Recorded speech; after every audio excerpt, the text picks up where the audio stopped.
What's up, guys? It's the Essential John L. Crossfire. And I am Nova Lee. And you guys are tuned into Caught In Conversation. Shaka Laka Laka.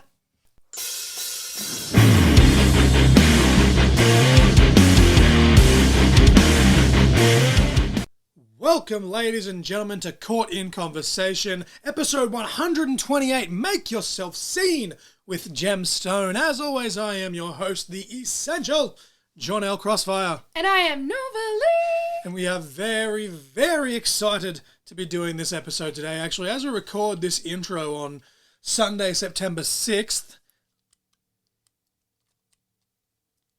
Technical difficulties there. There we go.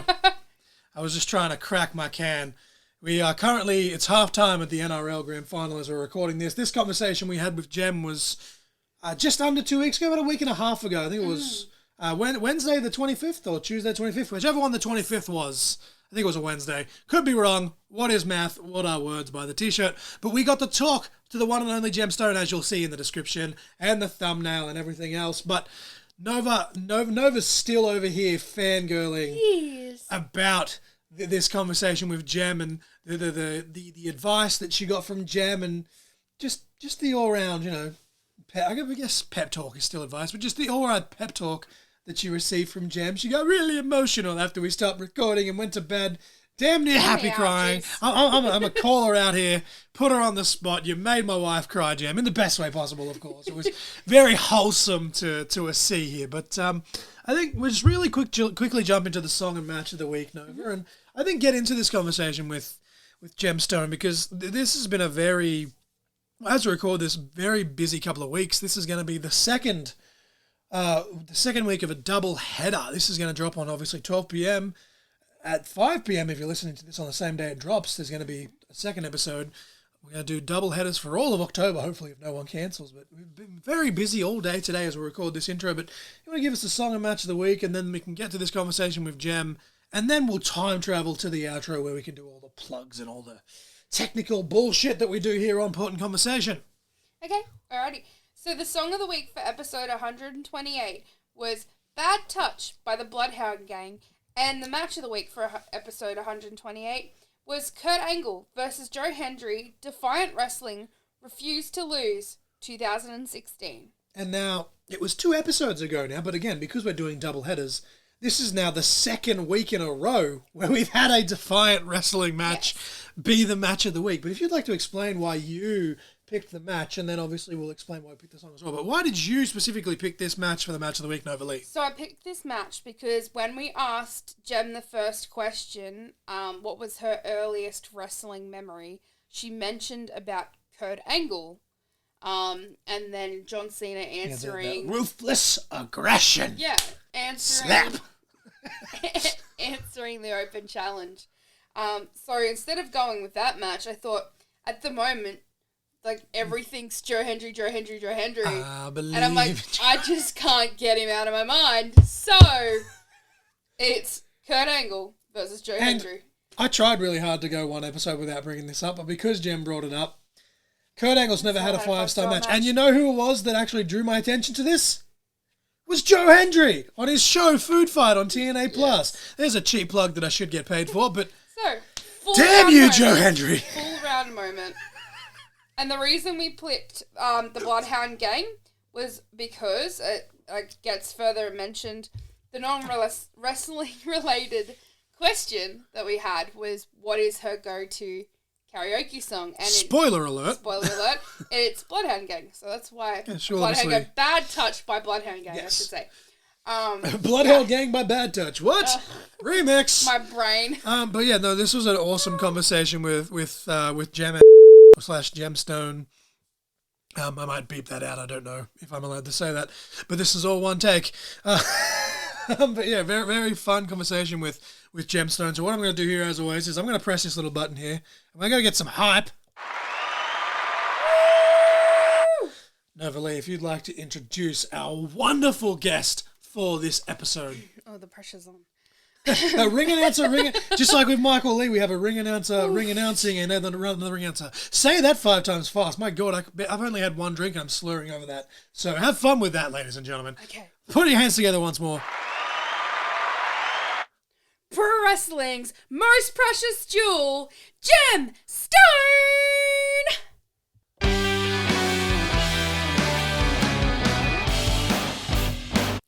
Okay, ladies and gentlemen, as always, I am here with my lovely co-host Nova Lee, and we are very excited. We are joined by wrestling's most precious jewel, Jem Stone. Jem, how are you doing tonight?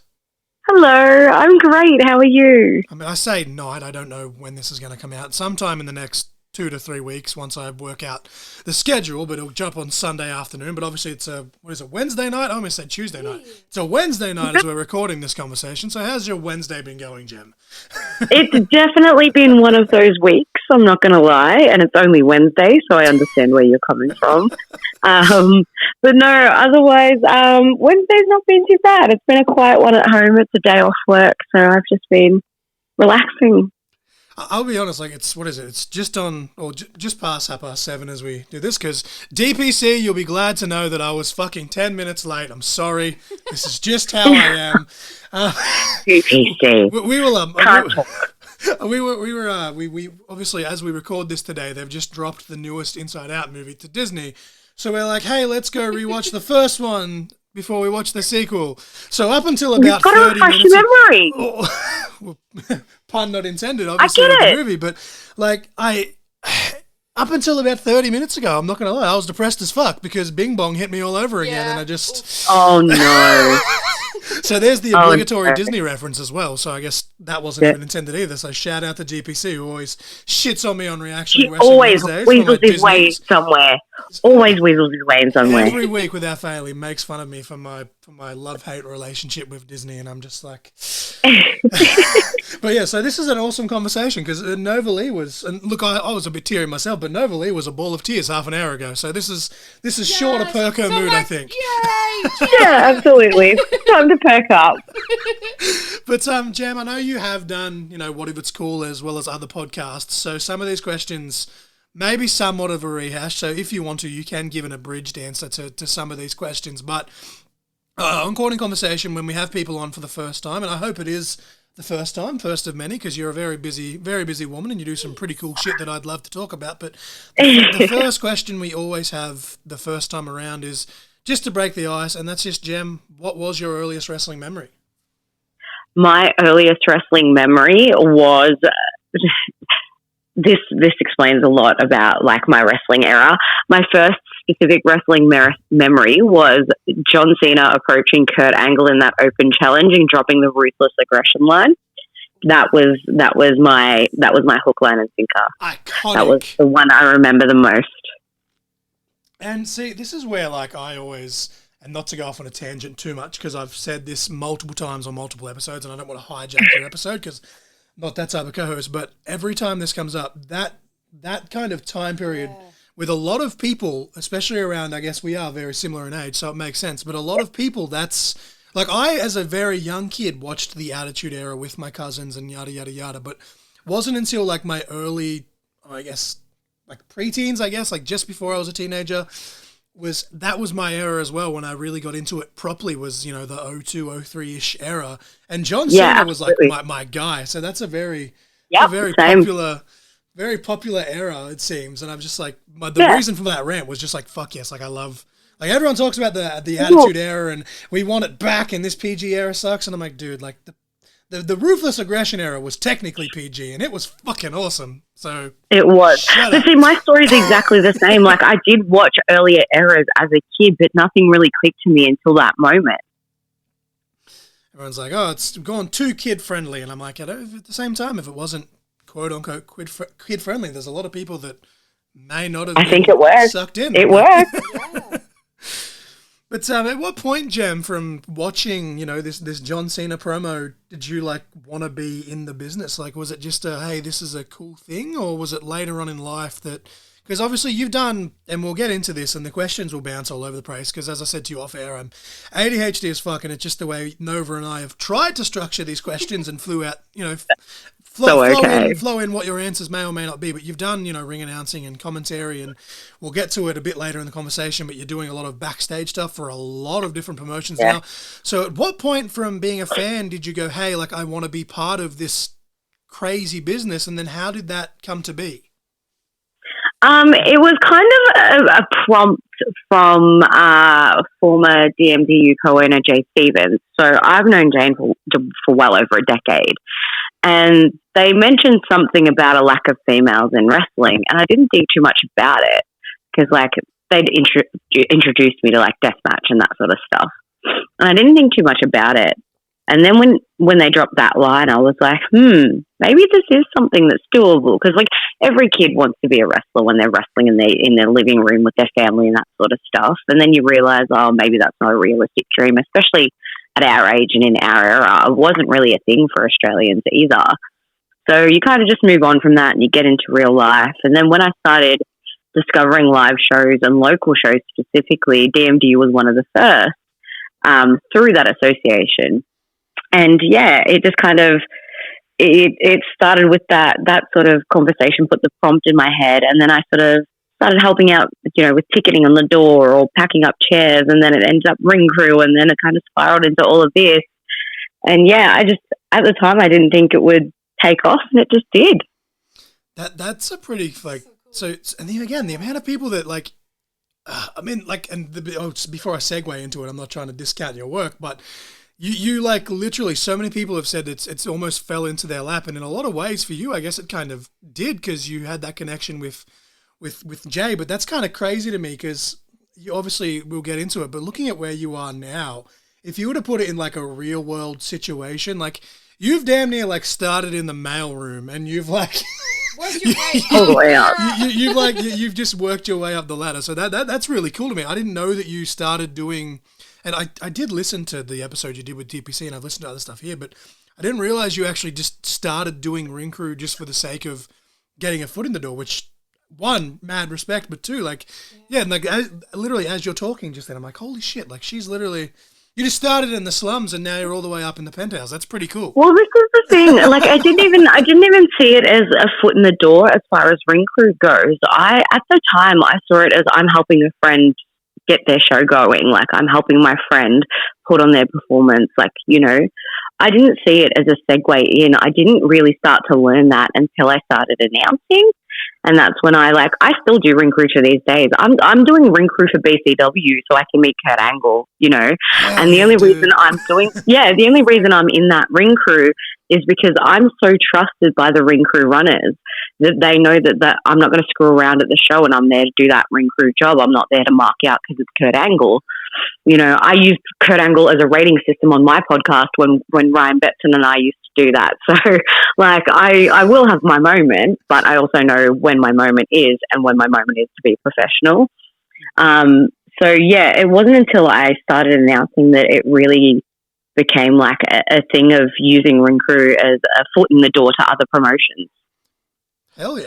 That's awesome. But before I let Nova segue into her first question, I just want to say you bring up using Kurt Angle as a rating system. Yes. Almost every week this comes up, but Dave Meltzer, how the fuck has Kurt Angle not had a 5-star match? Fuck to you, good sir, and I hope you have the day you deserve. But with that being said, Nova, would you like to jump in with your first question?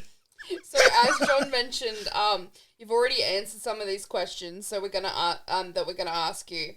But your social media handles are Jem the Wrestler, and we're obviously gonna plug all those at the end. But will we ever see Jem Stone in the ring as a competitor, you reckon? Well, that's very interesting because you caught me at a very, very transitional time in my career. Oh.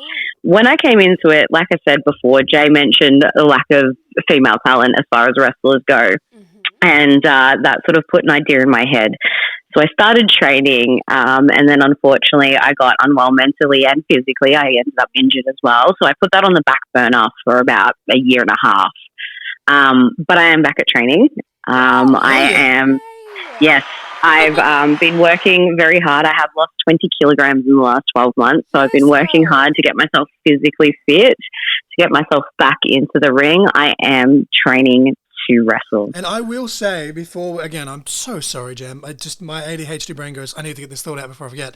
Obviously, like I think I'm at 26 kilos all up, but you actually have been, and I'm going to put her on the spot here, Nova Lee has been using you as an inspiration quite a lot, and honestly, as have I, because just seeing, the journey that you've been going on and the confidence, like even the post where you put the thing up where you wore the crop top and skirt combo rather than just a dress or like a one piece, and you were like, I'm so proud of my progress and da da da da. Literally, Nova Lee and I were sitting. Not this couch because we just got a new couch, but we're sitting on our couch just watching whatever we were watching, just scrolling through as you kind of do. And literally, me and Nova were just like, yes, Queen! we're just like, did you see Jem's post? And we're like, hell yeah! And Nova's just like, I want to be so much like Jem, which, again, that's probably going to segue into some of Nova's questions that she has as well. But I just wanted to point that out. Girl, I see you and I adore you. I've started getting outfit ideas of you when I'm doing ring announcement stuff. I'm like, Literally, I shit you not, right? So, like, obviously, I don't want to derail this too much. I keep saying that, and then I do. But the very first Extreme Capital Wrestling show, like, the promoter doesn't want to be known publicly. All the wrestlers know who it is, but they just don't want to do it publicly yet. That's fine. But they're basically going, hey, Teeks, Nova, Mrs Crossfire, whatever fucking name you want to call her. They're like, hey, like, we're trying to, we want to make sure that this is a business, but we still want to be as laid back within reason, right? So she's like, outfits, da-da-da-da. And then she's literally like, Nova Lee has probably spent hours, I shit you not, scrolling through your Instagram page, Miss Jem Stone. And I'm starting to get a bit concerned, to be honest. But I am known as Mrs. Steal Your Girl. But like legit for outfits and stuff, she's like, oh my god, Jem was wearing this, and she's like, oh my god, I could wear something similar, and like, oh, I've got those like shoes, or oh, I've got a skirt like this, and it could go with this, and I'm just like, hell yeah. I love that. Oh, that makes me feel so good. Yeah, so I'm just trying to be like more confident and stuff, because I'm like, I've got mad anxiety when I do ring announcing stuff, and I'm just like, I just want to be so confident and talented like Jem. Look, the biggest tip I will give you, and this works for me every time, is like, because I get so anxious beforehand. The reason we do it is because we care and we want to do good. And I've just got to remind myself that the minute those curtains open, I'm someone else for that show. I get to turn off whatever's going on behind the scenes, and it's all just Jem Stone. And that really gets me through it, is just reminding myself that the fans don't know what's happening behind the scenes. They don't know the anxiety. They don't know any of that. All they know is that girl in that ring being that bubbly, loud, whatever you need to be for what the show accommodates. And that's what gets me through. That's the biggest tip, is as soon as those curtains open, it's showtime. You get to be Nova Lee, you get to do you and show them what you're made of. But even at our last show, and I'll just quickly get this so you can get back to actually answering the question. But it was during the Fatal 4-Way or 4-Way dance, whatever hell you want to call it. And Nova was kind of doing the introductions here and there. But obviously, Savannah Rowe she is a master at what she does and her character work. And oh my gosh. So kind of like mid like announcement, Nova Lee's going, and that smart ass remark came from blah, blah, blah, blah. And she kind of like, she said some of the info out of order while doing the info. But I was like, I thought it was great, because she was like, I was just trying to be like Jem and be more casual and more in the moment. And I'm like, no, like that's 100%. That's like, what you want. You made a slip of the tongue, but it was so natural. I don't think anyone but her noticed. The amount of times I've had to like I've tripped over myself and had to be like, all right, let's take that back and start again. Like, they do happen. It just shows that we are human and we do make mistakes, and they'll laugh it off with you. They see it as hilarious. Yeah. It's not a bad thing, and it's gone in seconds. If you just keep going, it is gone. Nobody's going to remember. All they're going to see is what's going on next. Yeah. Because like you said in the conversation with DPC, like you're basically just living like your Lillian Garcia fantasy, I believe, was the exact quote, right? Am. And like even Nova's like literally saying now, like, obviously Lillian a big inspiration, but she's even said, she's like, I just want to be like, I just want to be like Jem. Like Nova Lee's just living her Jem Stone. I'm just like, oh my god, perfect example at this point. Perfect example for you, Nova, is remember when Lillian's shoe fell off and she just got up and kept walking without the shoe on her foot and just laughed it off? Yes. It's gone in seconds. You'll remember that now, but nobody remembers that for the rest of the show. That's true, yeah. But continue answering the question, Jem. I'm so sorry. You were talking about like your weight loss and how you're transitioning now and back at training. I'm so sorry. Yeah, no. So yeah, you will see me in a ring eventually. I'm hoping to make my debut next year, but we'll see where things are taking us. Because, like I said, I'm in a very transitional period of my career. Things are shifting. I'm moving roles, and it's definitely in the books. Hell yeah, that's very exciting. At this point, Jem's probably going to debut before I get to return with all these fucking health issues, but that's neither here nor there. But we've kind of touched on it a little bit actually with that side rant. But if Nova, you'd like to ask your next question and get Jem to just elaborate a little bit more on what she was just talking about with the, being, I guess, someone else or whatever else. But, So pretty much the next question is just, you've done both ring announcing and commentary. I've also kind of dabbled a bit in both, but not too much as of yet. But which do you prefer, and what advice do you have for people on shows in like non-wrestling kind of roles? So personally, I prefer ring announcing. I don't think I'm any good at commentary because as much as I love wrestling, I'm terrible with remembering names of moves. Especially when it's relating to someone specific, because I get so caught up in what I'm doing that I forget to call out their move as it is, as they've named it. So I struggle so bad on commentary. People always give me compliments, but I feel like I'm atrocious. I'm more colour than anything else. I'm like the Pat McAfee, okay? So, personally, ring announcing is where it's at. I think it's also my comfort zone because I have been doing it for 3 years now. It's where I've been able to build myself, my character, and find some comfort in. When it comes to excelling, both positions really comes down to knowing your talent, like both commentary and ring announcing, because in both positions, you're there to showcase them. You're there to give them the rub and make them look good. So you want to be in a position where you know their name, you know their moveset, being able to, strongly pronounce their name over their music so that people can hear who they are when they come out. They can hear where they're from. Some people really do like the weight class as well. So knowing what weight class they're in. So you've got those differentiating, like in commentary specifically, got those differentiating, like, key components of who is who and why and how this match goes the way it does. It helps with the psychology of the match. When it comes to ring announcing, it's just giving the wrestler the respect that they're due. You look at someone like Samantha Irvin, who's always so loud and so projecting because she knows that she's there to give the name to those talents because they're not saying their own shit. We are. But we're also entertainers at the end of it. So you do want to make sure that you're having a laugh and you're not taking it too seriously. Depending on the circumstance, I just recently did New Japan, and that's a very serious, very to the line sort of announcing compared to what I do at, say, Adrenaline Pro Wrestling, which is very casual. Everybody knows me. We're a family. That sort of gimmick. But the biggest thing, I think, in both is just knowing the talent. Don't be afraid to talk to them, get to know them as people. It really helps to be able to express verbally who they are as a character. Some people I announce with fear because I am afraid of them. Some people I announce with excitement because I'm excited to see them. Just matching their energy. Yeah. That's like really good advice because it's like I've been feeling like I need help like with advice and stuff, and I'm like, that's really good advice to like for me to kind of implement, I guess. Like we're just there to put them over. They're the show. We're there to help them. Yeah.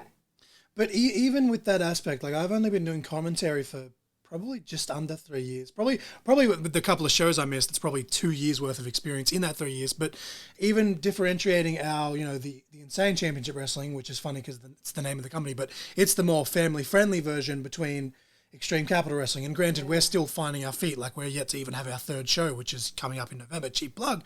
But like I think the 2 shows that I did at ECW, if I was to look at my commentary on that compared to anything else, I'm like, bro, that's fucking shit.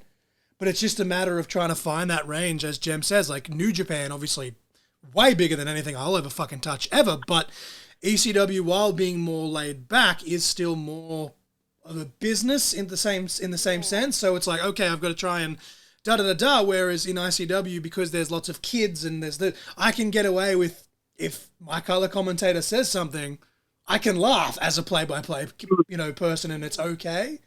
So I think obviously I'm still trying to find my groove. But Nova, you've only done the 2 shows for you, and obviously this goes for everyone, I think, which is why Nova asked the question. You asked a similar question to Michael Lee, who gave a amazing, like, damn near a full dialogue of advice, which I think I used even outside of wrestling, really, with some of the stuff he is a wealth of knowledge with his years of experience. He just and such a lovely human. This past week, as we record this. Such a lovely human too. When he came down for DMDU, I had him crash at my place, and he's just the sweetest human being. A lot of time and a lot of love for Michael Lee. No, I think that's very good advice. Yeah. Jem is just kind of not so much find your comfort zone, but be able to adapt, I guess. Be comfortable. Yeah. Because another thing is if we're not comfortable, if we're not involved, if we're not enjoying it, it's going to come across that way. Nobody's going to enjoy it because you're not enjoying it. The more we enjoy it, the more the fans enjoy it, because they see that we're having as much fun as they are. Yeah, because I think what I was doing is putting too much thought into it, and was like, oh, like, am I talking too much? Am I not talking enough? Like, trying to find my groove. I'm like, it's only been 2 shows. I need to chill. Yeah, and then second show you're doing colour plus ring announcing. No, but you're still a baby announcer too. You've got to keep that in mind. Yeah. My first show was supposed to be recorded as an episodic thing that never got released. Yeah, I got asked to do it just hours before the show was being put on. It was like really sudden, yeah, and I just had to I just pretend you're Lillian Garcia, and that's how I did that show, and it was dreadful. I go back on the Adrenaline YouTube, and I look at my first shows compared to where I'm at now. Atrocious in comparison. It takes time and repetition, just like a wrestler needs, just like commentators need. It takes time and repetition. You're not going to find your groove straight away. It's going to take some time. It's going to take some comfort, but you will get there. Give yourself at least 12 months. Yeah. I will say though, I guess I would, because I hate doing live commentary. By the way, I get it being a hype man, but I hate it. I feel like if I had the headset on and it was to just go up later today, like on IWTV and stuff, or even YouTube, like you have done yourself, Jem, where you just boom boom boom, you're just telling the story and it's going over. But trying to do live commentary for a live crowd can be tricky. But in that same vein, 9 out of 10 times, I end up being the fucking ring announcer as well. And the funny thing is, in the 2 shows that Nova's done, the last show that I did commentary for with ICW, because Nova wasn't there, I was the ring announcer. I literally had straight up ripped off mannerisms that Nova herself did just naturally. Mm-hmm. And she's like, oh, that works. Should I do that at the next Extreme Capital Wrestling show? And I'm like, absolutely. And I've I had to get all the info and da-da-da-da.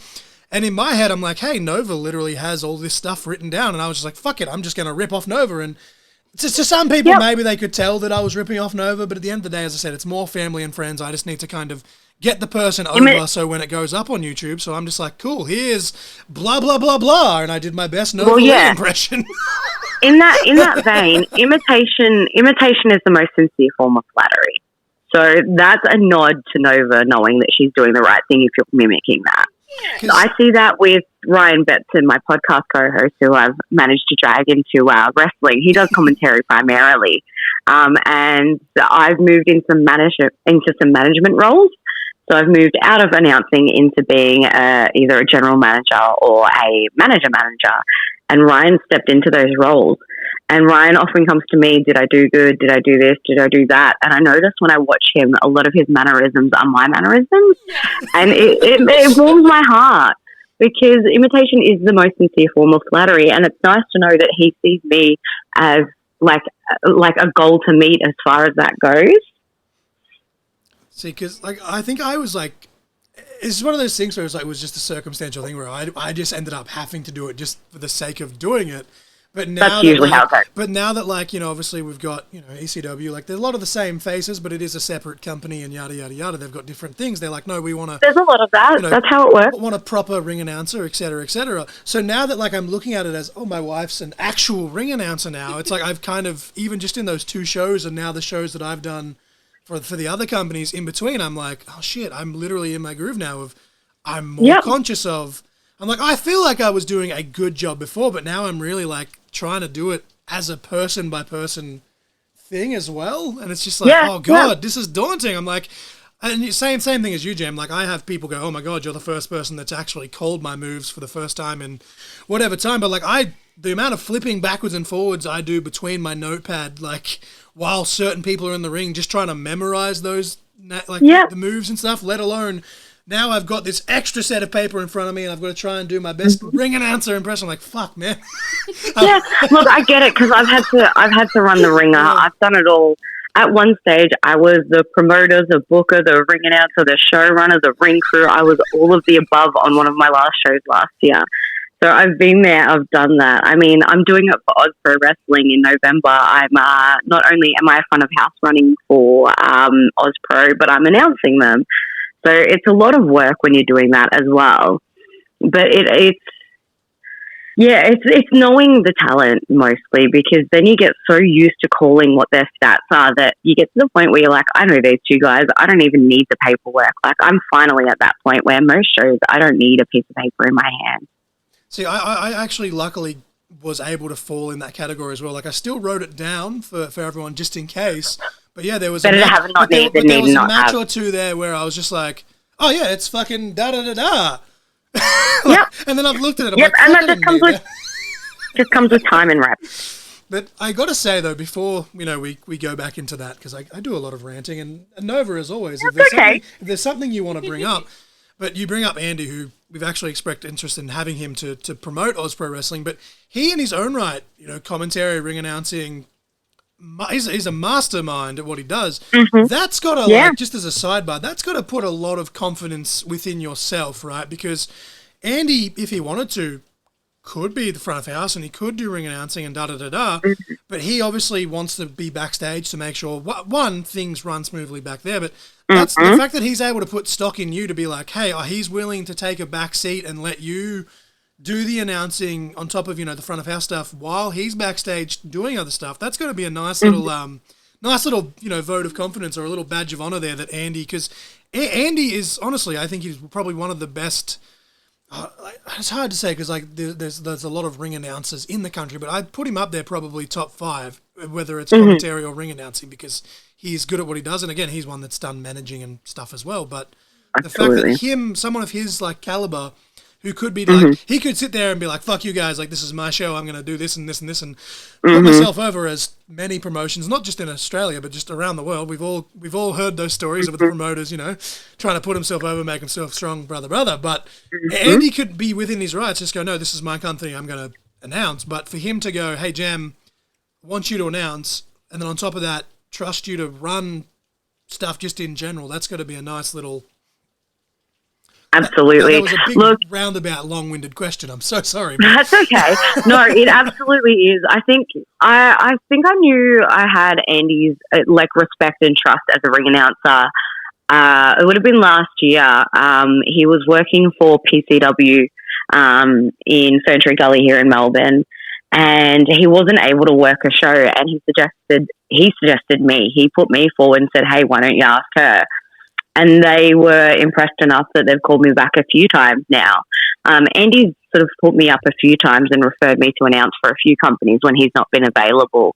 So I knew pretty early on that he sort of clearly saw something in me, which was really nice because I'd obviously seen him announce and I've seen what he's capable of and what he's done. And he's definitely somebody I looked up to and somebody I thought that's the caliber of announcing I need to meet. And to know that, he trusts me with that is huge. It's nice to know that he knows that I'm an all-rounder as well, where I've been, what I've done. And, Andy and I get along really well. So it's nice to know that I have his trust as both a professional and as a friend. Oh, yeah. That's awesome. I'm kind of just keep looking up to you as well. Not even just with the ring announcer stuff, but just all the different opportunities and stuff that you've done. I was like, man, I wish I could get to that level. That is so cool. Just all the mad stuff you've done. Just gotta keep grinding, baby. Yeah, it's just reps. I didn't get here overnight. Like I said, it easily took 12 months of getting around to different promotions and kissing hands and shaking babies and the whole shebang. I tell this to everybody, especially young wrestlers that reach out to me. They're like, how did you get to where you are? And I was like, look, ring crew, honestly, like if it wasn't for Platinum Enterprises and their ring crew and being able to be a part of that, I wouldn't be able to get into these promotions and meet these people. And, David Norris and Mal Conway, they have been some of the biggest advocates for me and getting me out there. Like that first show was thanks to Norris. And then, I wouldn't have gotten through where I am. I wouldn't have met the people I've met. I wouldn't have opportunities like OzPro or, working New Japan Tamashii or working at MCW, like through association and things like that, without, doing that. Like ring crew is so integral. But I know not all are capable of that. But just showing up, set up some chairs, help with ticketing on the door, sell some merch. Like any way you can get your foot in that door to help that show run is going to put you in the spotlight and get you into front of the right people to get you out there. And that's sort of how I've done it. Like I basically call myself the glue of wrestling because I tend to like fill any gap and be able to pull it together. That's just sort of what I do and how I work so frequently and in so many roles. So, just find a way to be helpful and you will be seen. It makes so much sense because that's kind of how I think I got to where I was. Even with like kind of like doing the ECW stuff, it's kind of like when I first met John, the first night I actually went to wrestling, I was doing ring crew stuff, like packing up all the ring and stuff and setting up chairs and canteen. There's been so many shows cameras, where... And Jem's probably, unfortunately, every now and then experiences as well, where sometimes people can slack off. But there's been a handful of shows where I, as a wrestler, I'm tired, I'm hungry, whatever. And then I turn around and there's all these people talking. Meanwhile, I turn around in the opposite direction and my, girlfriend or fiance at the time, I'm like, why is my fiance throwing all these fucking boards on the truck when there's all these wrestlers doing nothing? Yep, I've been there. I've done a 19-hour shift on a show because of that exact reason. So I get it all too well. If I miss a show and I have a rookie go, oh yeah, we're just leaving the venue now, and I'm like, bro, it's been 4 hours, and it's like, yeah, only 4 people are loading the truck, and I'm just like, oh, you motherfuckers are so lucky I'm crippled right now. Look, I'm going to give credit where credit is due to Platinum Enterprises because we've had shifts like that and we've managed to pull it together and with only 4 people put up a ring and pull it down within an hour. So it comes down to, again, repetition, understanding the ring. Like you can get it done, but it's shit when it happens. But having the right ring crew and the right core crew that always show up, you can do it. It is possible, but it's not ideal. I do actually want to give a shout out though to Mel because she recently, either yesterday or today as we record this, floated the idea of being interested in wanting to do a podcast with me just because of all the stories she has from ring crew. I'm like, hell yeah, let's tee that shit up. You absolutely must. You must. Let me tell you a story, yeah? Yes. So I remember one of the first DMDU shows I worked for ring crew. We were in a bit of a break time. We were just having a bit of a breather. And I was sitting, it was just David Norris and myself in the truck. And Dave was telling me stories. And I literally sat in front of him like a child with my legs crossed and my head on my fists, just like doughy-eyed looking at him, listening to all these stories he had to tell me. We were there for a good couple of hours and he's just telling me all these wrestling stories. And it was the coolest moment of my life. And it was the moment that I think really made me realize I want to be involved in this. So yeah, absolutely. Like the two of them, some of the stories they'd have for you, you must, but be prepared for at least a 3-hour podcast. Hell yeah. I mean, how many episodes have we done just with each other, Nova, and all of a sudden I go to edit it and I'm like, oh, it's 2.5 hours of shit. Hopefully we get one listen. Yeah. No, you'd have to do like a double special for that one. Oh God. If you'd like to ask your next question, Nova, before I just hijack this and just, completely derail it further. I apologise, Jem. It's for someone that hates the sound of their own voice. I sure do talk a lot. Me too. So my next question is, what is your favourite match of all time, both that you've seen on TV and then that you've seen live? Oof. So I'd have to say so far my favourite match that I've seen live was just a few weeks ago at New Japan Tamashii. It was Caveman Ugg versus Mikey Nichols from the Mighty Don't Kneel, TMDK. That was one of the most intense, hard-hitting, like brutal matches I've seen in a hot minute. Like it was phenomenal. I've been lucky enough to see a lot of good matches, and that would be tied between it'd be like a dual tie. The second one would be Edward Dusk and Tyson Reed versus in the cage at DMDU Dream 2023. That was insane. That was one of the most insane blow-off grudge matches I have ever seen. Those two put on the match of their lives. So, yeah, Tyson Baxter versus Dusk at DMDU Dream in the cage, and Caveman Ugg versus Mikey Nichols would be the two live ones that are the most standout matches that I've ever watched. And as far as actual, like, wrestling goes,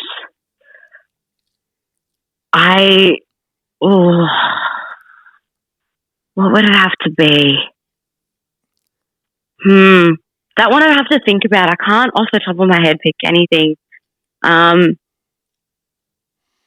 have to go through my catalogue. She's like, fuck, I have watched a lot of wrestling. I can, because I've been around so much live wrestling for so long, I find that I really lapse on like regular wrestling, and I really like, all I can focus on is all the live ones. I can't think of anything on screen that just pops into my head. Look, honestly, anything Samoa Joe and TNA was phenomenal. Dude, Samoa Joe, Kurt Angle, Samoa Joe, AJ, just yes. Yeah, look, I think I'd probably have to say Joe AJ and then Joe Angle anything for sure. Like, just Joe in TNA is just peak Joe. And, like, let's be honest, like, as excited as I am to meet Kurt Angle as is now, like, we can't deny Perk Angle. He was banger. But again, look at what he did in TNA compared to even his original WWE run. How the fuck does he not have 5 stars, Dave Meltzer, you dumb fuck? I know. Dave Meltzer, you mean dumb Meltzer. In fairness, Jem prompted at that time, but... yeah, that guy. Oh, man. Yeah, like, you know, we people make jokes about, you know, Perk Angle and that, but, man, he was just... That whole TNA run, like, even, like, towards the end where he did the retirement... Before he just went back to WWE, like, yeah, you could tell he was moving a bit slower, but he put like 160% into all of those. And it was just, that was peak. So my next question is, on the flip side of that, Jem, what's been your favourite match that you've actually been able to announce for, whether that be ring announcing or even like just commentary stuff?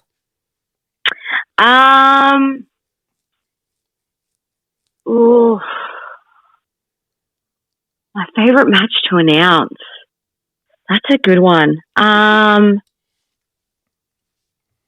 It probably would have been...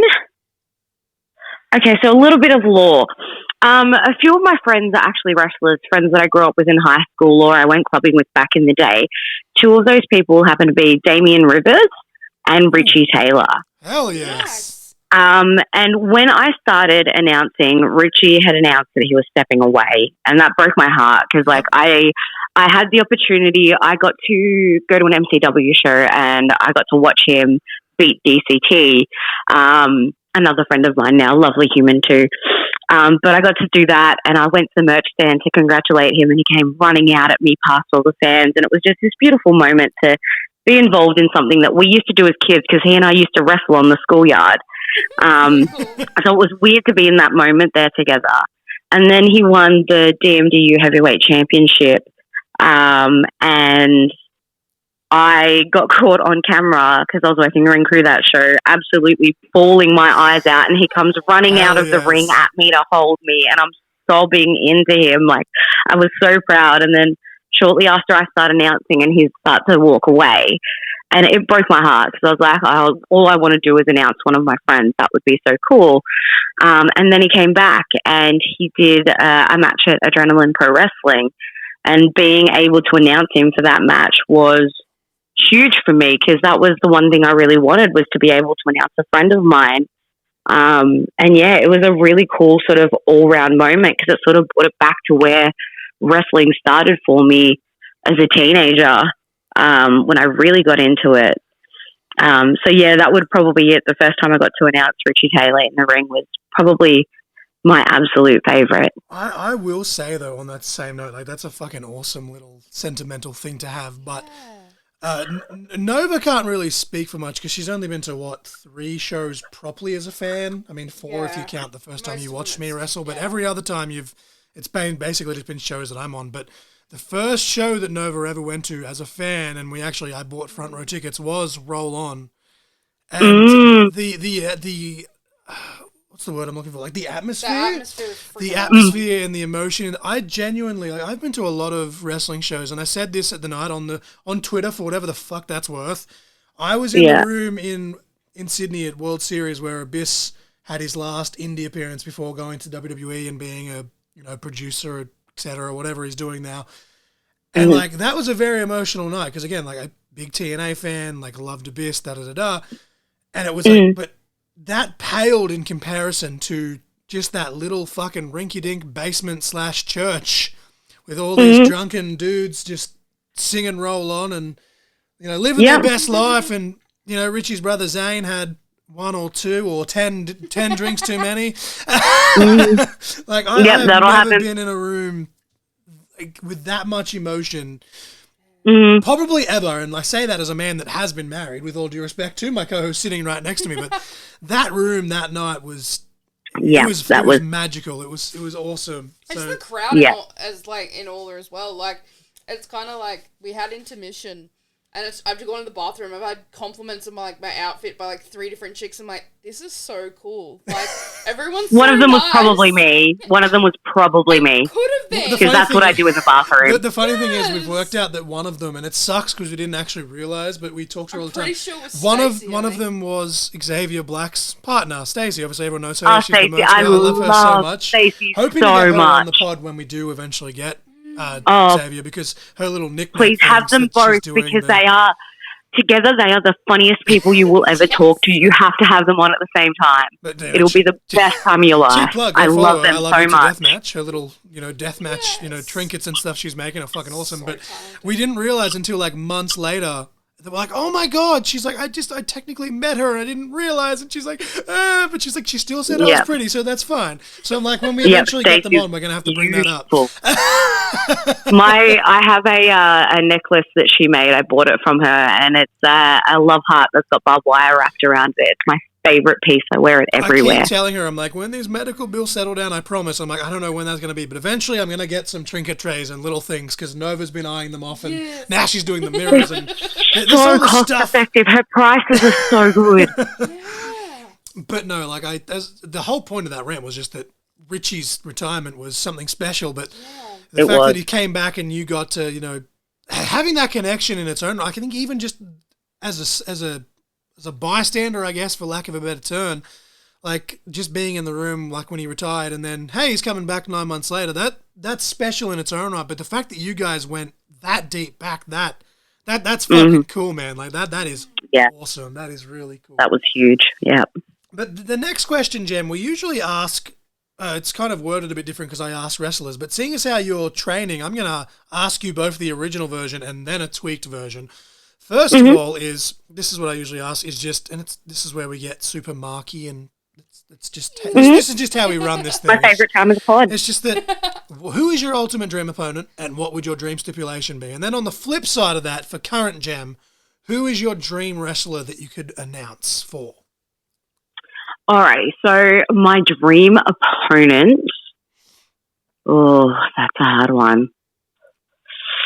Look, this would have to be somebody who has just every step of the way has just been so good to me. They are so beautiful inside and out. They are a phenomenal wrestler with many, many years under their belt. It would absolutely have to be Vixen. I have so much love for Vixen. She is one of my favorite human beings in the world. And, when I first came into wrestling and I said that I was going to start wrestling, she's like, I'm your first opponent. I'm your first death match. That's that. And I'm going to hold her to that. I absolutely want Vixen. On the flip side of that, if I was to say, I'd say Vixen for my dream stipulation, because I would love to do a death match with her. I would Yeah. absolutely love to do a death match with Vixen. I know I'd be in safe hands. I know it'd be absolutely bloody brutal. I know she wouldn't hold back on me and I wouldn't on her. I reckon it'd be one hell of a bloody spectacle, you know, when the blonde bombshells blow up. As far as like just a standard match, honestly, I'd have to say Miss Fortune. Miss Fortune, I've been training with her for like since I started training. I've watched her not only on her fitness journey, but on her wrestling journey and how she's progressed as a wrestler to see where she was from where I met her 3 years ago to now and the progress that she's made. She's somebody I look up to as a wrestler, somebody I look to you know, be like. So for that, absolutely, it would be Miss Fortune. I have so much love for that woman. She's so talented. And then dream announcing. I'm a little bit disappointed. I was a bit slow to pull the trigger on StarCast. I did miss out on announcing StarCast, but I reckon, you know, after meeting and hanging out with her and getting to know her, and like, it was just the coolest weekend being able to hang out with the likes of Lizzie Evo, SoCal Val, Mickey James. But it would absolutely have to be Victoria. You know, grew up loving her vibe, loving her look. Like, honestly, like any diva from that era, but specifically Victoria, just because I have that connection with her now. Like, she was so much fun, and she's like one of the hardest workers you'll ever meet. Like, I couldn't believe how much she puts into every con she does. And she's somebody I looked at and I was like, I need to be like you in wrestling. I need to work this hard. You know, she just got a Legends contract, which they call a nostalgia contract now. You know, because of how hard, because of how hard she works, you know. And inside out, she's just a beautiful human being. Getting to know her over those 3 days was just the coolest experience of my life. And I reckon if I got to announce Victoria, like, that'd just be peak. I shit you not, Jem. Like, you know, as a few people know, I, you know, dabble in, you know, graphic design and stuff here and there. For like the last 3 years now, whenever I've done like it's like my dream class for this year or my dream class for next year if it's already been announced. 3 years in a row now, I've put Victoria on that. But I've been saying for the last 10 years, like, with all due respect, like, you know, to Stacey Keebler and Tori Wilson and people like that, like, you know, they definitely, the time and era that they were in the business, they obviously went through a lot of shit and survived. So kudos to them. But I'm like, the fact that someone of like Victoria's caliber didn't go in before them, or at least still isn't in, I'm just like, just pisses me off. Hard agree. But, and even like every year at the Rumble, I'm like, where's Victoria? Where's Victoria? And then she finally came back and she did that little thing with Peyton. And then she was out. I got to see the Widow's Peak in person, like up close and personal. It was the most run-in spot at the end of that. Because obviously we watched it well after the fact, but just watching it, like we popped so hard. It was like, it turned out I've been saying her name wrong this entire time. I was like, I don't even know what I was saying, but I was completely mispronouncing her last name for my entire life. But yeah, when she comes out and she like hits the Widow Peak, I lost my mind so hard, and Nova did as well. Fun little story, if you don't mind me sidetracking for a second. When I was younger, me and a bunch of my girlfriends used to love wrestling. We used to watch it every weekend. It was like the girls thing. The boys weren't involved. Crazy, right? I know. Anyway, me and my friend Kaylee, we used to always think, instead of like that I'm the girl with my bad stuff, for some reason we thought it was I'm the girl with my pants down. Don't ask me why. We were young. Anyway, I couldn't help myself. Tell this story somewhere else, but I can't think of where it was. I couldn't help myself because I was pretty tipsy because we were at the Hardcore Country opening party for StarCast, and I got, again, because I was there for Ring Crew, they pulled me up last minute. They're just like, hey, can you help with ticketing for this show? And I got involved, and I got to, you know, you can see the photo on my Instagram. I'm there drinking with Victoria, SoCal Val, Lizzie Evo, Victoria, and our tour manager Tanya. But I couldn't help myself, and I told Victoria the story of it, and she wet herself. She thought it was the funniest thing ever, and she's like, it would have been so much cooler if it was that anyway. And I was like, this is wild. That is absolutely amazing. It's so surreal that I got to talk to Mickey James. Like, you know, I used to always be the crazy girl as a kid, and being able to say to Mickey James, like, I said to her, I'm like, I'm sorry, but I'm going to have a mark out moment. She goes, no, babe, don't apologize, please. And I was like, thank you for making us crazy girls seen and heard. And I'm like, I know they portrayed you as a crazy girl, but like seeing you in the public eye normalizes it. Seeing that on TV normalizes the madness that goes on up here. Like, thank you for giving us a voice and giving us a picture, and showing that, you know, we're not just like crazy, but we can be strong and powerful as well. And yeah, I got to have that moment with her, which was really freaking cool. You know, I got to meet Bret Hart, and like being part of, like, I started my training journey at Relentless School of Pro Wrestling, and to be able to sit with the Relentless crew who were helping us out with all the StarCast convention, and to just hear Bret Hart's stories from his mouth just meters away from him. Like, wrestling can do some cool things for you. All you've got to do is make yourself seen. I think that's going to be the name of the episode title, because Jem said that a few times in some of these little anecdotes. Make yourself seen with Jem Stone. Yeah. But like, just some of the names you mentioned though, like, man, like even just like that whole StarCast weekend is just amazing. But even the ones you mentioned just before with people you'd actually love to work with or get to work with, I already said what I said about Victoria, but Miss Fortune, even in the last 12 months, even just as an outsider on social media, you can see like it sounds so fucking cliche, but she's damn near had a meteoric rise from where she was 12 months ago to now. And it's just absolutely so physically, awesome. Professionally, mentally. Miss Fortune, I genuinely believe, is one of the most underrated females in Australian wrestling. I would love someone, Slam, Extreme Capital Wrestling, I don't give a fuck who, like, bring her to, you know, to the ACT, New South Wales, book her. I mean, obviously it's all up to her if she wants to travel, but book her, bring her, I guess up would be I almost said bring her down. Bring her up. I can do geography. Bring her up and let the rest of the country see what this amazing woman can showcase. Yeah. She is absolutely ridiculous. And I also love that you did say Vixen. And I bring this up every time someone brings up Vixen, but I'm going to do it again just because why not?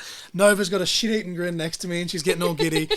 Nova Lee, before she met me, was a very casual wrestling fan as well. Again, her brothers grew up during the Attitude Era, and she casually watched during the Ruthless Aggression Era. The fact that when I met this woman, she knew who Eddie Guerrero was melted my heart, because, you know, as much as we all love him, didn't really break into the mainstream. So the fact that she was like, oh yeah, he had the thing with Ray and the son, and I was like, oh my God, you're the one. Anyway, she didn't know that indie wrestling in general existed. Didn't even know it existed. And then to find out wrestling existed Neither in Australia. did I for the longest time. Well, there you go. But the very first two Australian wrestlers she followed were Jessica Troy and Vixen, who, funny enough, she managed to meet both of them on the same night at Roll On. Yeah. So she met Jess. She bought a shirt off Jess, or I bought her a shirt off Jess, because that was like my little birthday present. That's subjective. But and then it's a non-point. She was going to ask Jess for a photo, but her merch desk was just kind of swamped, and she's like, "Look, I'll get her next time. Yeah. But Vixen was probably arguably even more swamped than Jess was just walking around in general. But she's like, no, I have to get Vixen, and she kind of went to tap her on the shoulder. And I have never. Chicken out. She talks about having all this anxiety and da-da-da. I've never seen it, because my wife has always just been this strong-ass woman. But for the first time, and probably the only time, to be honest, I saw Nova almost become a kid again, where it was like asking for permission for something, where she kind of reached over to go and to just, you know, hey, excuse me. And she just froze. And I've just gone, so I've gone, okay, like, da-da-da. I've just gone over, I'm like, oh, hey, Vixen, like, do you mind, like, my wife, da-da-da-da. Nova is like, oh my God, like, I gotta meet Vixen. And it's like, and it's so amazing, because you're talking about like Mickie James and Victoria and all of these amazing people, and Bret Hart, who so many wrestling fans have obviously looked at. And to be honest, if I got to meet especially Mickie or Victoria, who again, they were in an era where through all the bullshit and, you know, Piggy James and all that stupid fucking shit. Anyway. Yeah, the adversity they overcome is just, it's so just powerful. Like, but even like, you know, for Nova, again, obviously, you know, even as a dude, I'm like, that's fucking stupid. But for people like Nova and yourself, you know, as women, seeing the shit that they've overcome and being empowered by that is obviously very understanding. But Nova literally looked at Vixen kind of in that same light, like of a Mickie James or a Victoria. Yeah. Oh, absolutely. And so did I when I first met her. It's just so awesome to see. To Vixen's credit, and we talked about it with Dangerous Pete Morgan, so we don't want to rant too much, but she genuinely has been in the business for 20 odd years, and that's on, you know, in Australian indie wrestling, on the indies, where there's probably more shit than you've seen in the big leagues, which is gross, and, you know, glad we're past all that. But all the adversity that she's overcome in her own right, and for someone, you know, Nova who looks up to, to just see her kind of get that reaction, like I love bringing this story up because, like as I said, Roll On was a very emotional night in general in the atmosphere, and just the first show I took my missus to was a fucking deathmatch show because I don't know why.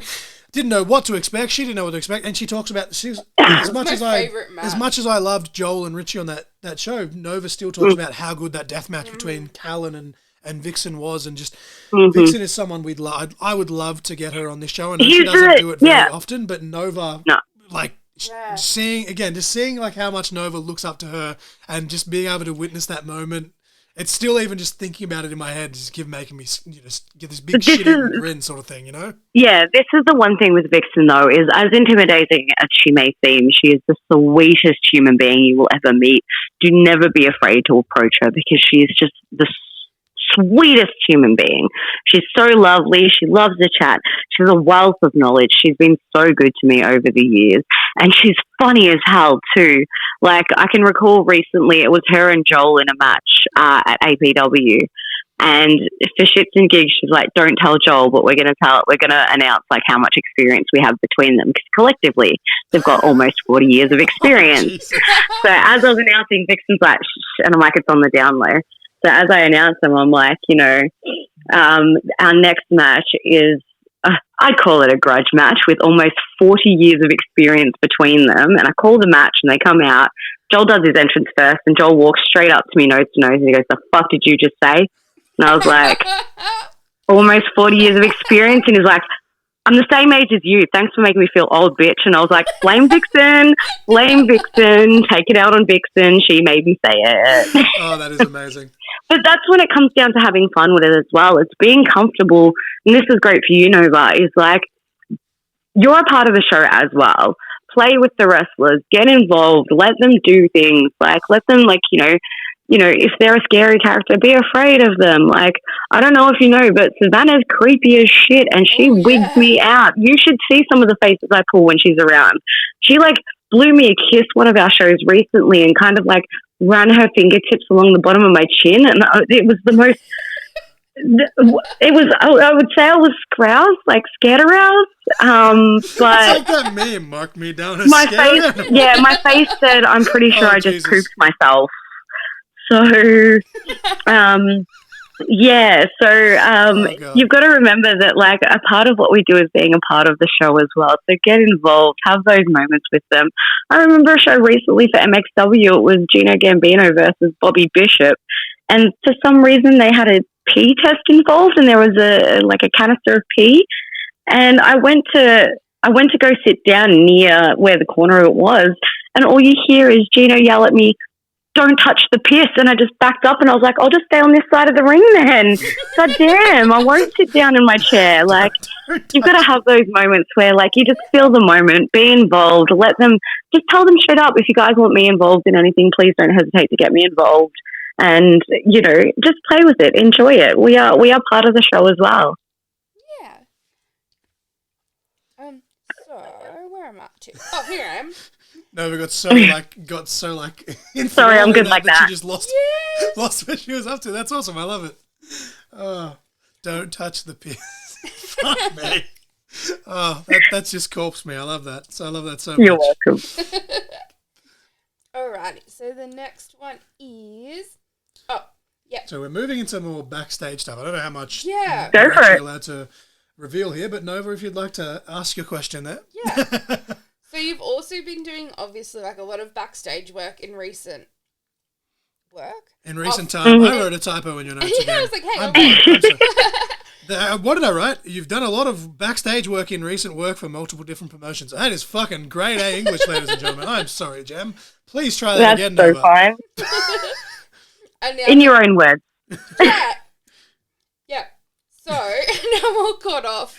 You've been doing a lot of backstage work in recent times for multiple different promotions. Yeah. And now there may be some specifics that you can't mention, as we just said, on the podcast. But could you just run us through some of your backstage roles and what they entail?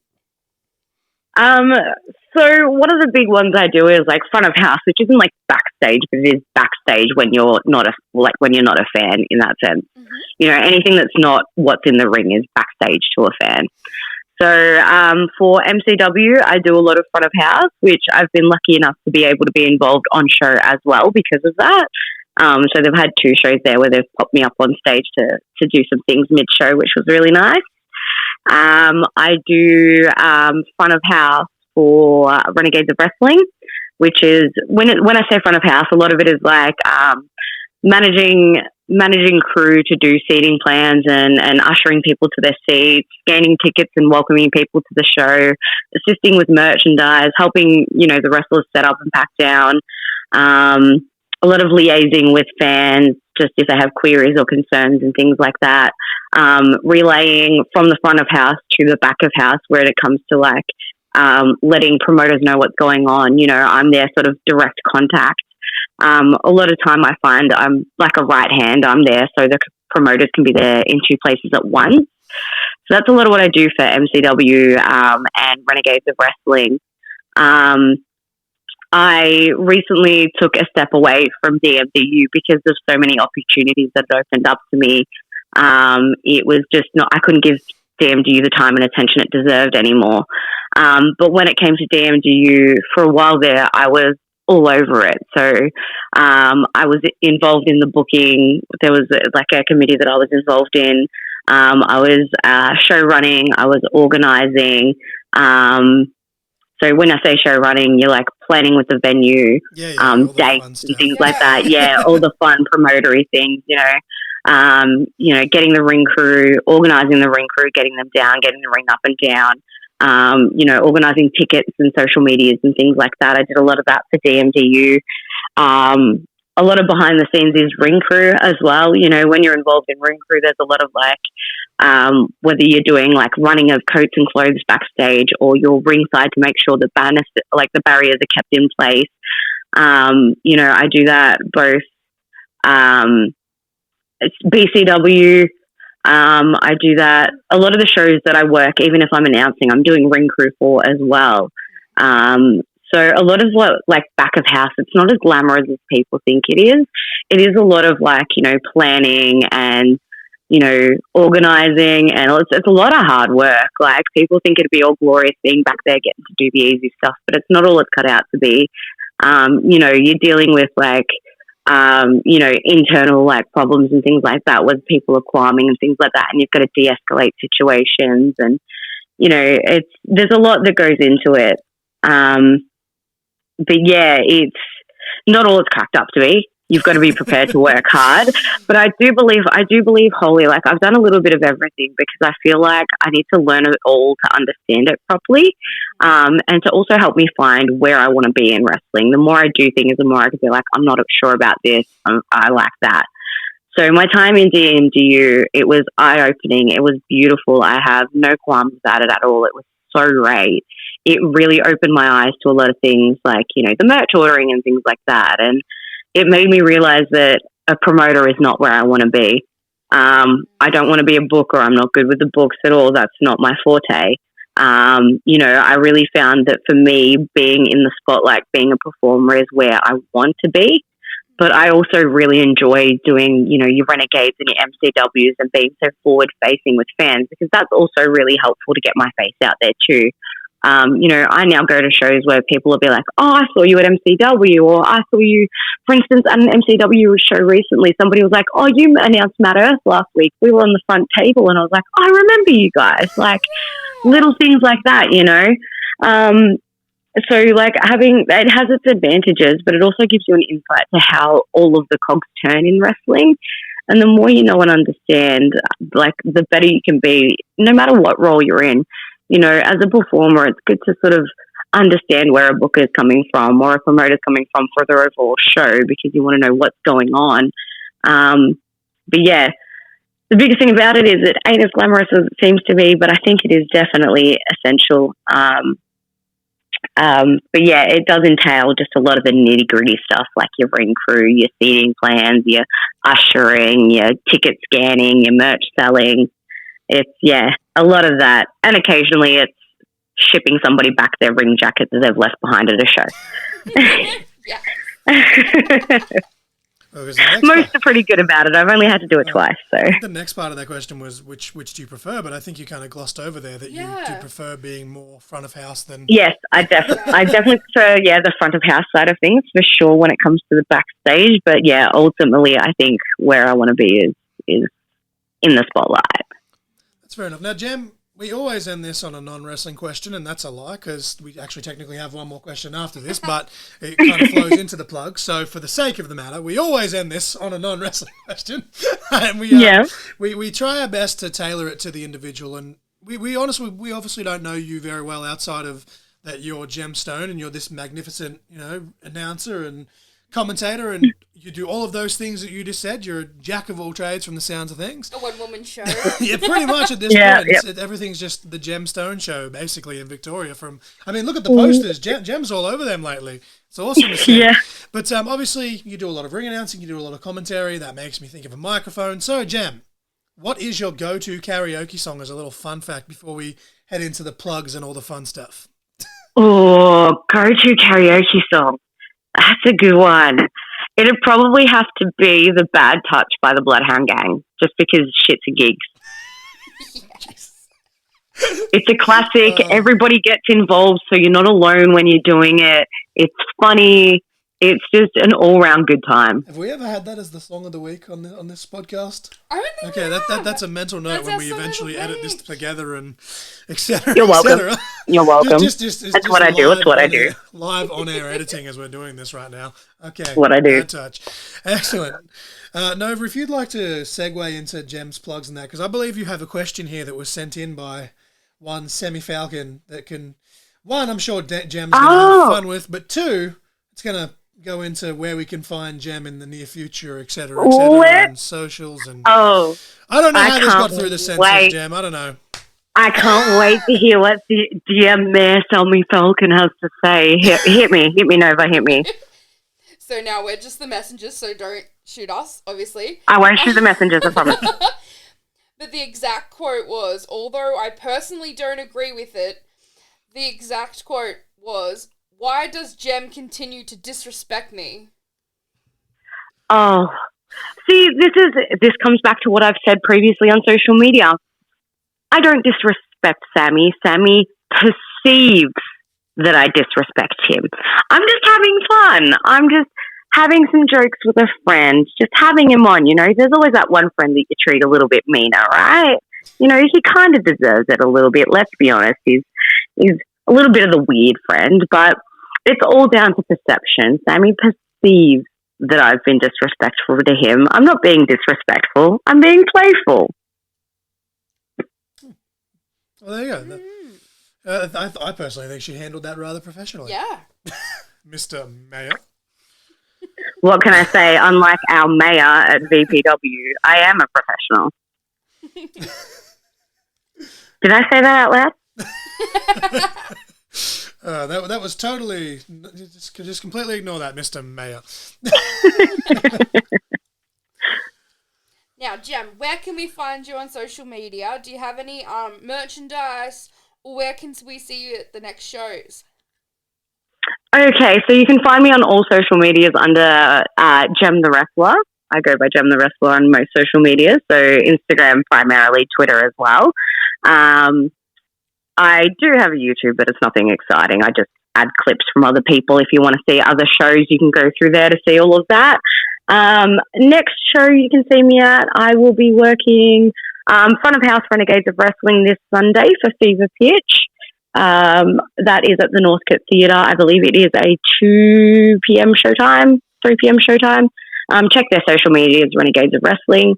I will also be at Adrenaline Pro Wrestling Animosity on the 5th of October, where you can see me address my future at Adrenaline Pro Wrestling. If you have been following me there, you would have seen that I've recently been out with an injury. I will be back to discuss what I am doing further.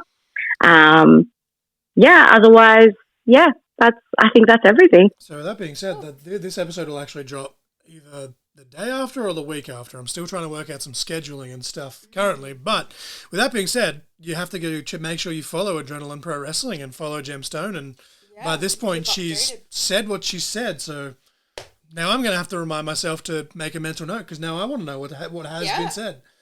Now, will the show, is this one of the breakout shows or is it one of the main shows? No, this will be one of our main shows. Okay. It will be a big show. It is called Animosity. It's going to be quite large. We have some amazing matches on. Just looking at that poster. It's the one that has that really cool one with Crash, and I still call him KV because it's my ADHD, and that's what ran Kobe Reed. It's a pretty good name to have if I do say so myself.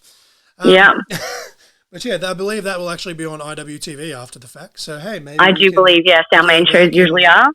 Breakouts you can watch on YouTube, and then our main shows go up on IWTV. That will be a big one. It is big news, so definitely not one to miss if you are following what's going on there with me. Do you have anything coming up after that, or is you gonna play it by ear once you have that big announcement? Lots. As far as APW goes, we'll be playing that one by ear. But we do have the likes of, obviously, like I said, I'll be working ring crew for BCW. Honestly, I'd have to go through my calendar. I have so much on. I'd have to sit here and read them all out to you. But yeah, if you just keep an eye on my social medias, you see me post regularly, you'll see where I'm at. And oftentimes, if I'm not working a show, I'm attending as a fan. So if you're there, do come and say hi. I do love it. I am nice. I don't bite. I love photos. I love conversations. So please do come say hi to me if you see me at a show. But yeah. To that credit, though, I think more often than not, I think it's very rare nowadays that you'll see Jem at a show she's not working on. Dude, I'm just an outsider here, living outside. I live near Wagga. I'm not in Victoria, but I scroll through all the different Aussie wrestling promotions and pages, and Jem Stone is just all over all of those pages, which is awesome to see. You're doing the Brainbuster stuff, you're doing the VPW stuff, the APW. There's two different APWs in Victoria, and there's about to be another one with Oz Pro Wrestling. There's so many different promotions, and Jem's always, whether she's on it or she's working on it somehow, it's. I don't know how you do it, man. My head goes crazy just, bouncing between, I guess I was going to say 3, but it's probably 2.5 now. Yeah. Look, at this stage, I'm pretty sure the only promotion I don't work for in Melbourne is Relentless School of Pro Wrestling. Which, great school, by the way, if people are looking, to train, depending on their location in the country / Victoria, because I know there's a couple of them in Victoria, obviously, but yeah.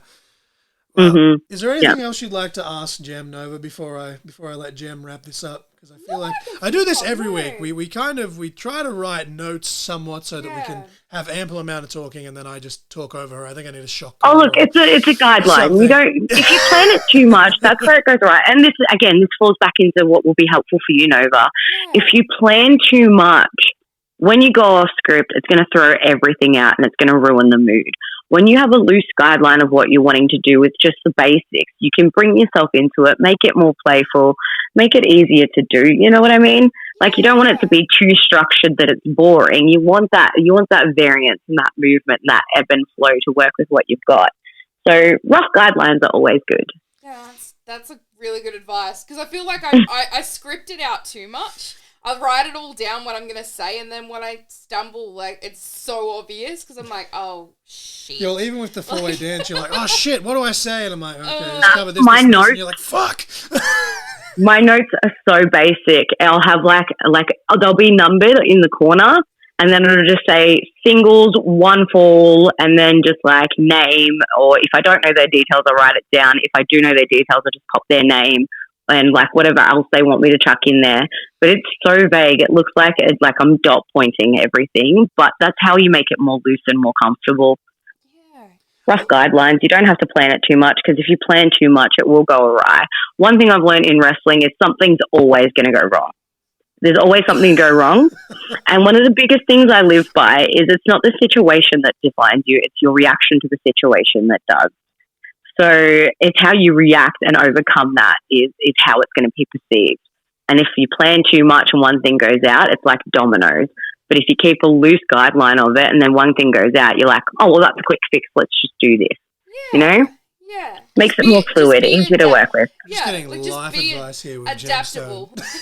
Exactly. Be adaptable is perfect.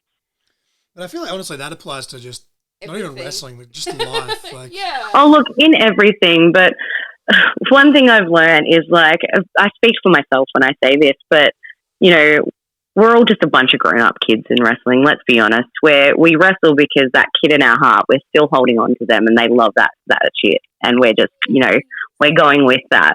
So it's basically like we're all just working together as children. So somebody's going to pretend to be the adult at least once and pull it all together.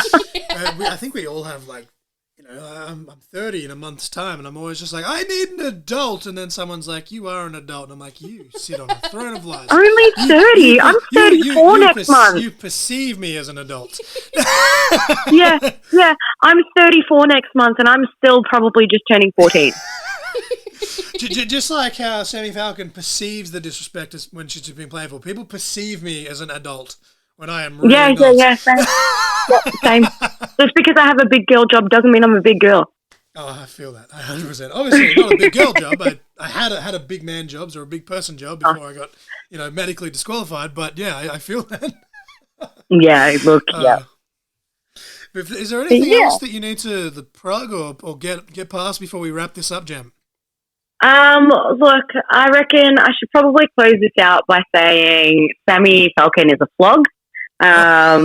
And thank you so much for having me. This has been a delight. I adore you guys so much. So thank you so much for having me. Oh, thank you very much. And I have no doubt with some of these stories that we're definitely going to have to get you back on again, because I loved it. I was just like, here's this. And then Jem's just like, oh my God, let me tell you this. And I'm like, oh yes, please.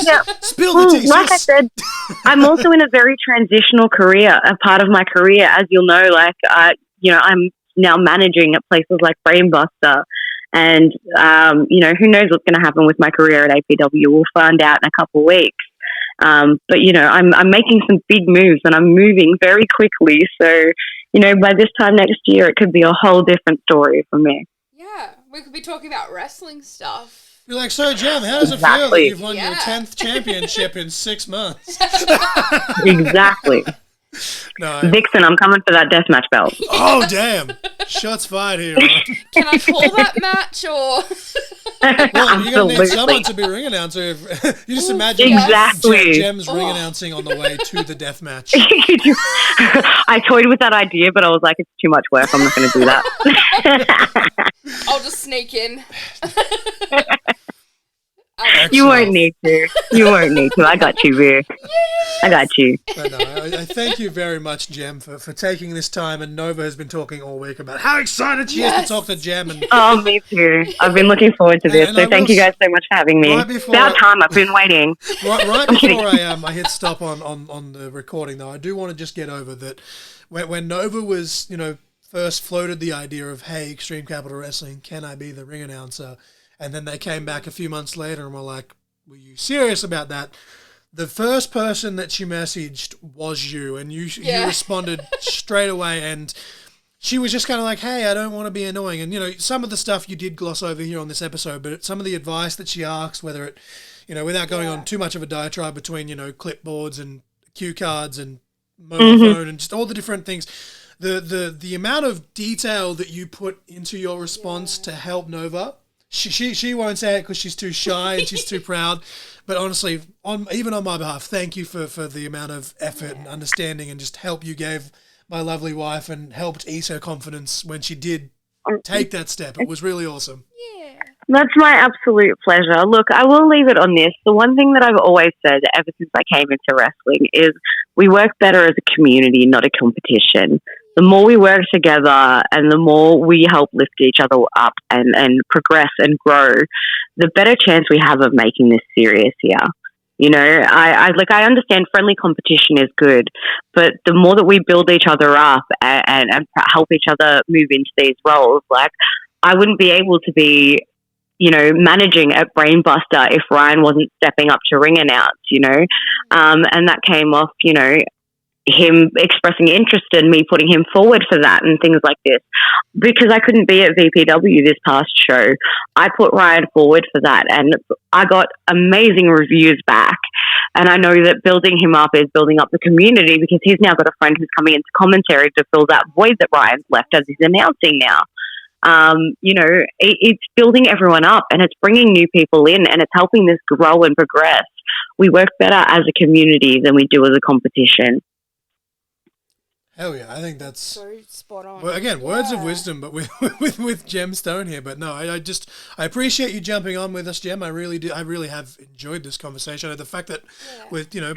I mean, I'll have to trim out like the small talk before the actual interview started. But as we record this, we've been going for about just under an hour and a half, and it does not. I didn't even realize until just then it's 9 p.m. as we record this episode right now, and I'm like, what the fuck? Did not feel really? that long. I haven't even looked at the time. It literally just kind of brought it up, and I was like, holy crap, I did not realize that we've been talking for that long. So I do... Sorry to waffle. No, I do really appreciate your time tonight, and I've really enjoyed some of these stories and just a little bit of insight into wrestling's most precious jewel. And, we kind of joke about, hey, where you could be. But no, I do look forward to seeing what the next step is and 100% having you back on at some point. And knowing that we are all very like-minded, grown-up children, I'm sure we could even do an episode about something completely unrelated to wrestling down the line. But oh, hell yeah. I do really... some marky stuff. Yes, really appreciate having you on, Jem. I know Nova... Again, she's. I say this because it's audio only. I'm looking over right now, and she has the biggest shit-eating. Like you talked just before about how you were sitting there with Dave like a little child. Nova's literally sitting in front of her microphone, kind of just with this big thing. Her eyes. I love her. I just want to hold you. Lit up, and I'm just like, oh my god! And I just really appreciate you, and I appreciate your time. Oh no, I appreciate it so much. I just want to cuddle her so much. Like you have such. I'm going to say this, you do have such a bright future in this, and all the words that have come back to me from the APW crew that have come up for ACEW, they've had nothing but wonderful things to say about you. You absolutely have something in this.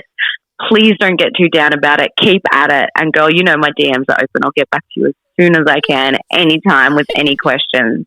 You got this, baby girl. I'm so proud of seeing what you're doing, and I can't wait to see what's to come for you. Yeah. Thank you so much. Thank you. Thank you both. Thank you so much, Jem. You enjoy the rest of your night. You too. Thanks. Thank you. Bye. Bye.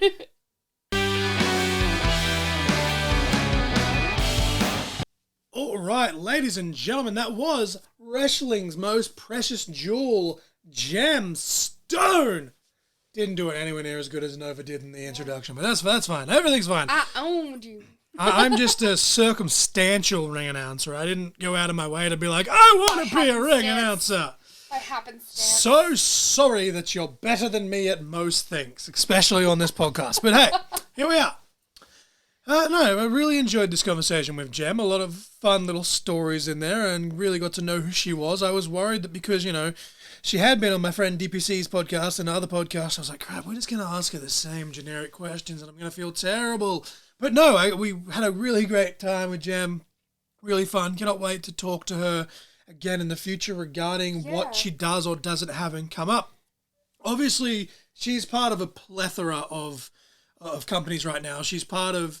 she does stuff here and there for Alpha Pro. She's obviously featured heavily with Brainbuster, Renegades, MCW.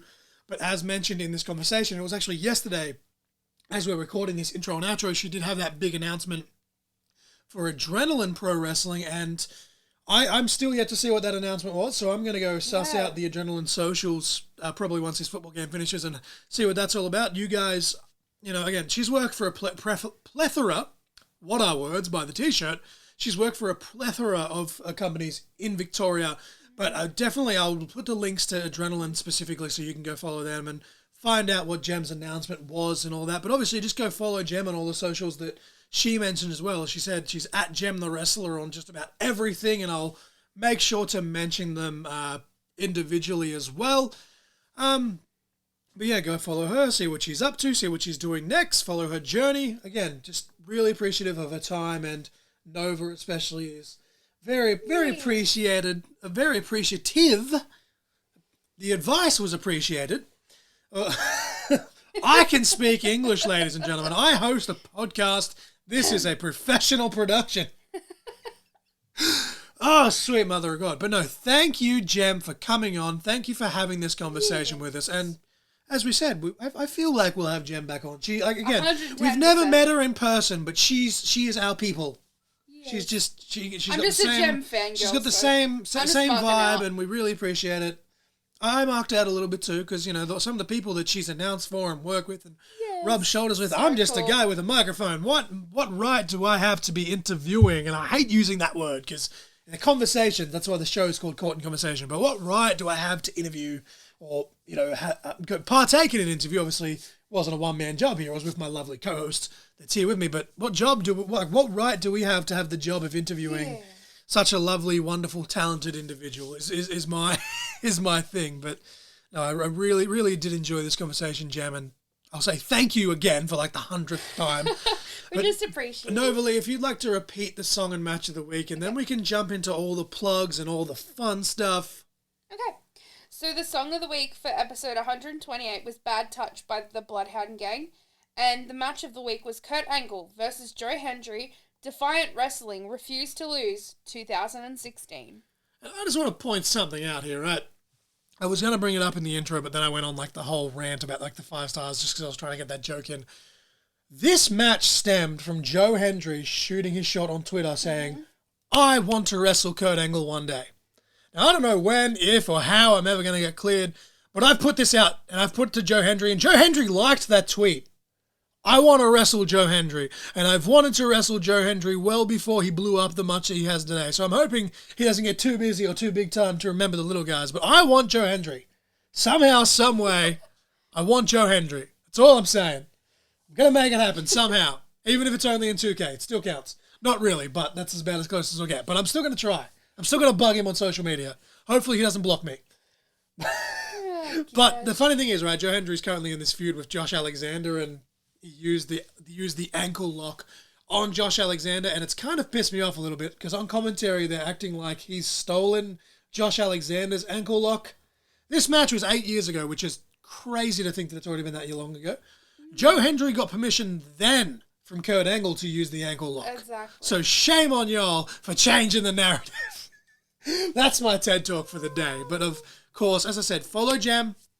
Follow Adrenaline, follow all the people, but yeah, I'll put the links for Adrenaline specifically below as well as Jem. Go to our respective link trees where we have the podcast socials, the Patreon page where you can get 2-day early access for as little as $5 dues. $5 is our rogue tier, $10 is the essential, $15 is the real main event, and $20 is The Supernova tier. the Supernova tier. I named in honor of my Supernova co-host, my lovely wife, who I love so very much because I'm cringe like that. Yes, absolute banger of a tune. We need Forever Damned to put that on Spotify, the AI song that he got made up for Novely for if she ever gets her own entrance. My own song. And of course, at Crossfire_graphics mainly deals in graphic work and posters, but did make a pretty sick entrance video for Novely to go along with that song, along with the original logo. Made for One Novely. Wink, wink. Pay me. I'm cheap. But yeah, it's all there. Wow. I actually hit the right button that time. That's great. Oh no, just follow the link trees. Pro Wrestling Tees, the GoFundMe. Not going to beg, but it's there.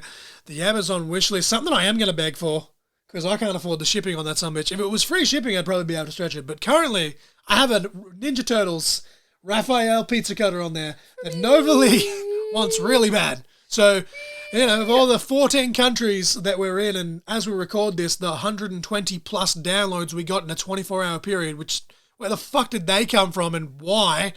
Anyhow, if anyone of them people want to hit up the Amazon wishlist, it's there. But yeah, it's all there. And as far as shows for us, again, Jem did plug some shows, but they have just happened last week now by the time this episode goes out. As I said, Animosity was last night upon recording. But we have MXW Sunday Sesh at October 20th. The Sets Mildura. It's the day before my Dirty 30. October 26th, ICW Emma Butler Memorial Show. Now, today as we record this, our premiere just dropped, the full episode. There was 5 tickets remaining. As we record this intro/outro for this Jem Stone episode, there is 1 ticket remaining. Therefore, the link will still be there, unless, of course, that does sell out before, the next week, before this episode does drop officially in its entirety. But 1 ticket remaining upon recording. So get on that, because once we do that, it's done. No standing room only, no bonus tickets, no comp tickets. We have a small venue. We can only have certain amount of people due to the fire codes and all of that technical bullshit. 1 ticket remaining at the time of this recording. And then Nova Lee resumes her ring announcing duties. Yay. November 23rd.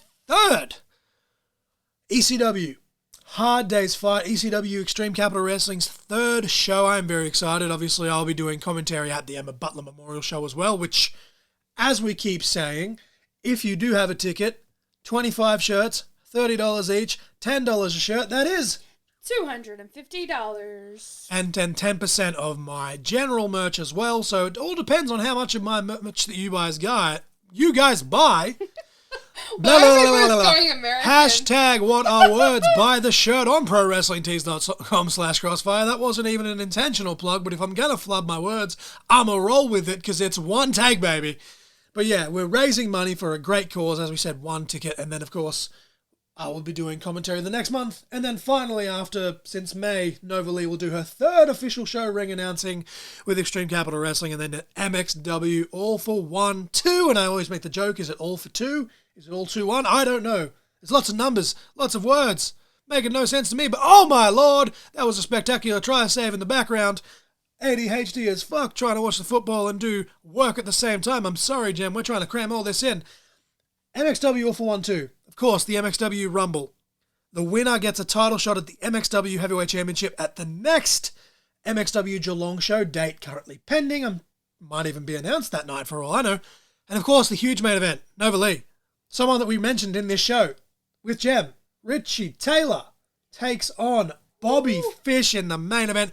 It will be sure to be a hard-hitting, technical mixture, hybrid, just an amazing professional wrestling clinic, and I cannot wait to see the footage on IWTV. Going to be awesome. And then, of course, ICW does have a clash at the Capitol December 7th as well, but they haven't quite released posters and tickets and stuff like that just yet. But keep an eye out on their socials and all the fun stuff. But yeah, thank you to Jem for coming on.